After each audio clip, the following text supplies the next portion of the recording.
So it was a pretty elaborate little scam because everything appeared to be, you know, a check. In reality, it wasn't. Welcome to my life, yeah. On the bright side, yeah, this music here became my only lifeline. Think I'm going crazy, I'm not in my right mind, no. Welcome to my life, yeah.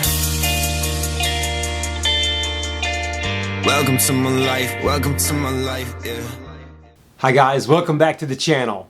Today's vlog's a little different than our typical vlog. I'm going to share a story of something that happened to me recently.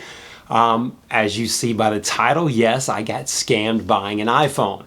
So I want to share with you today of not just the story, but more importantly, things that you can do if you're going to go buy a used iPhone, things to look for, things to avoid. And look, I took the advice, I looked online, I did some research, I talked to some people of things to do before you buy an iPhone, and guess what? I still got scammed. So something else that I've learned that I'm going to add to the list of things to check before you buy a used iPhone. Maybe a phone in general, but especially a used iPhone. So a year or so ago, let's rewind a little bit. A year or so ago, I went and bought a used iPhone for Micah Jr. And I learned the hard way in that situation. The phone looked good, it seemed to be good. The guy that I bought it from, it looked like everything worked. Well, I didn't check it fully at the time, and so when I got home and I started setting it all up, well, there was an Apple ID already tied to the phone, and I didn't have the password.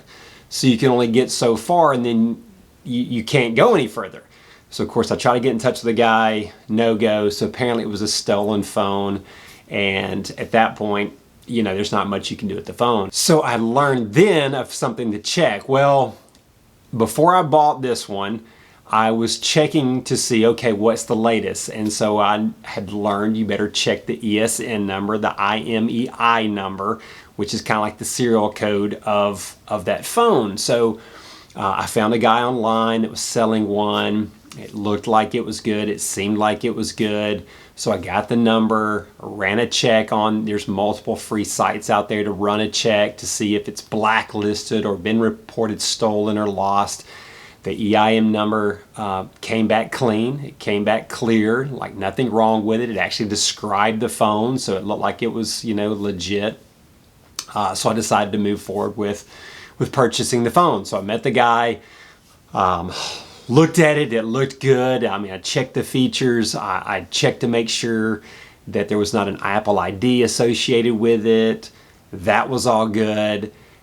So everything looked pretty good. And he was even like, you want to test it, let's put your SIM card in it. I'm an AT&T service user, so I put my SIM card in there, powered it on, made some phone calls, everything worked. So from what I could tell, everything was a go, right? The number checked out, it said clear, I tested the SIM, it seemed to work, I made phone calls, and there was no Apple ID.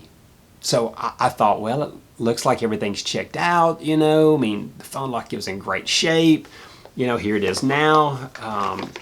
It looked like it's virtually brand new. I mean, the earbuds hadn't even been used. The power charger was still like it was in its original shape. I mean, the phone, it's a beautiful phone. iPhone 11 Pro Max, just gorgeous phone. Well, a couple hours later, I no longer have service.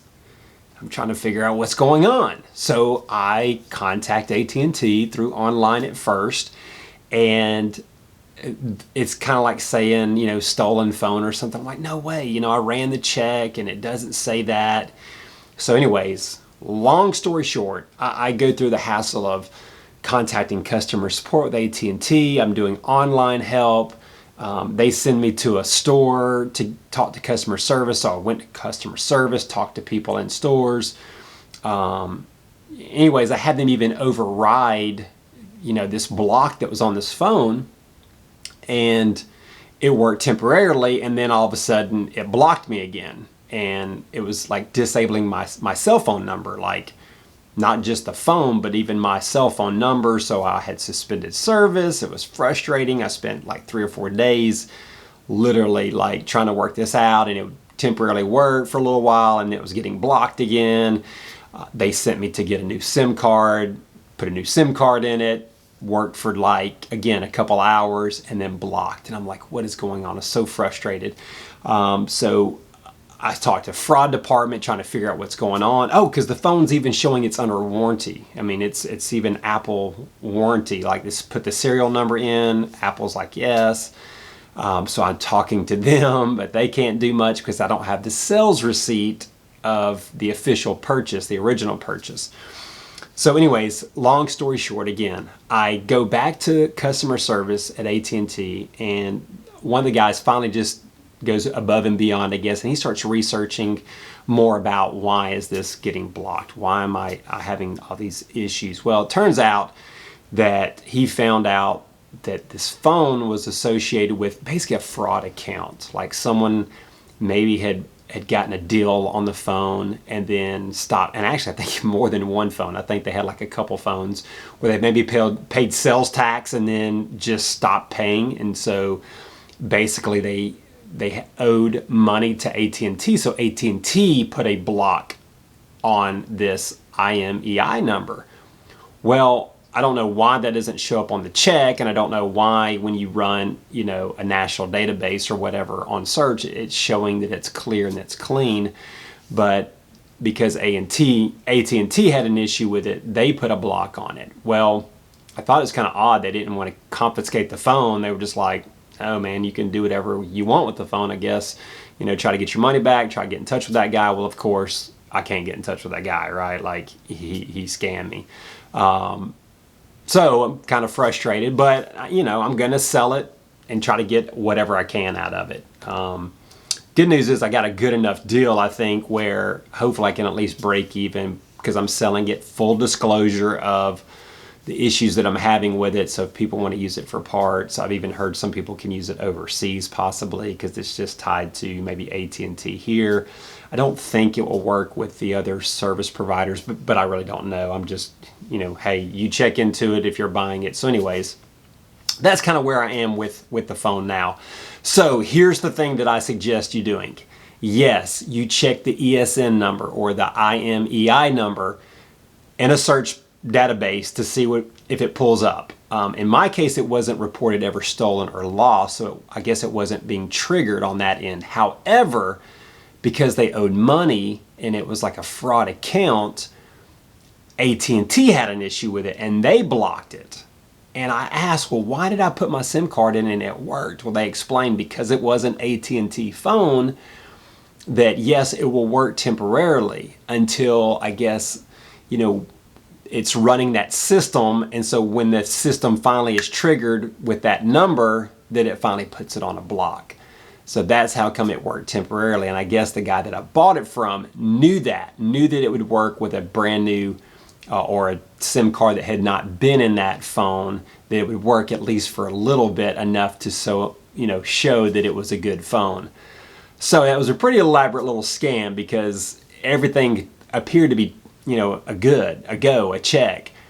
In reality, it wasn't. So be sure you contact whatever provider that you're using or plan on using. I would take that number to that authorized, you know, dealer, store, whatever, or call or something, and check that number with that service provider to make sure that it's not on their specific blacklist, not just some database that I guess could get missed on these free checkers. So that was a frustration. But again, I share this because I don't want you guys to have to go through that frustration, or, you know, it's just sad that people are out there taking advantage and frauding people, you know, like, so if I can help educate others so that they don't get taken advantage of, then, you know, I'm happy to do so. So hopefully you've learned something from that. Another little takeaway that I thought would be important to share is, you know, after this happened, yeah, I'm mad. Yeah, I'm frustrated, but is it the end of the world? No. I mean, I'll get over it. I'll live. Am I mad at that guy? Absolutely.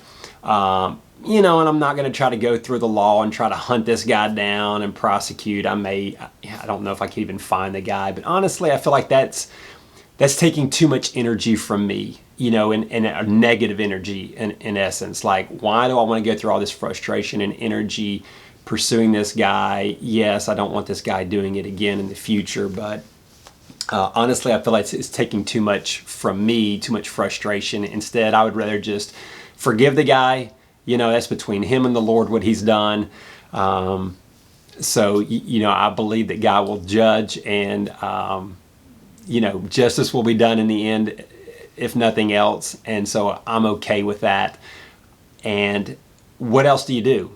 I learned you got to move forward. You got to deal with the situations and then try to overcome them, right? So immediately I was like, okay, well, this is the situation. This is what I have. I have this beautiful iPhone that, I don't know what to do with. And so that's why I decided, well, I'm going to list it. I'm going to full disclose it. I'm going to try to get whatever I can, take my losses. I actually can make a little money possibly. I don't know. Like, the bidding is actually going pretty good right now. Even full disclosure that it may not even work. It may just be for parts. But again, that's just part of it. Bad things are going to happen to us in life. People are going to take advantage of us at some point or another if you're a trusting person. I'm a very trusting person, so I tend to get taken advantage of. You'd think I'd learn over time, but anyways, point being, don't let that ruin your day, your week, your month, whatever. If something bad happens, someone takes advantage of you, you know what? Pray for that individual. There's obviously issues that they're having. Evidently he needed that money pretty bad, I guess, in order to take advantage of me. But again, deal with it, figure out what's the best move now, right? I can't go back and change the past. I can't dwell on the mistake I made. I can learn from it, right? That's why I'm sharing what I learned here with you guys so that you hopefully don't make those same mistakes. So learn from your mistakes and then move forward. Try to make the best of the situation and then go about it, the best that you possibly can. Thanks again for watching, guys. And as always, if you have not subscribed to the channel, we would greatly appreciate that. We love you. Thank you for the support. We'll see you in the next video. Welcome Bye, to guys. my life, welcome to my life, yeah. Welcome to my life, yeah.